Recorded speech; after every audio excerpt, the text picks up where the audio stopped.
ഈശോ മിശിഹായ്ക്ക് സ്തുതിയായിരിക്കട്ടെ.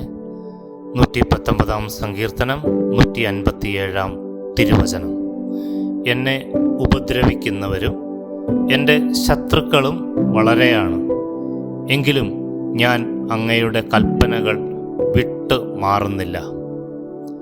എത്രമാത്രം വിശ്വസ്തയോടെയാണ് സങ്കീർത്തകനായ ദാവീദ് കർത്താവിൻ്റെ കൽപ്പനകൾ പാലിച്ചിരുന്നതെന്ന് വെളിപ്പെടുത്തി തരികയാണ്.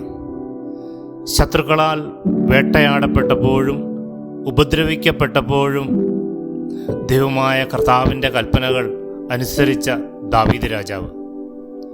പ്രിയപ്പെട്ടവരെ, അനുദിന ജീവിതത്തിൽ നാമും ഇത്തരം അവസ്ഥകളിലൂടെ കടന്നു പോകുമ്പോൾ സങ്കീർത്തകനെ പോലെ ദൈവമായ കർത്താവിൻ്റെ കൽപ്പനകളിൽ നിന്ന് വിട്ടുമാറാതെ ജീവിക്കാം. ആമീൻ.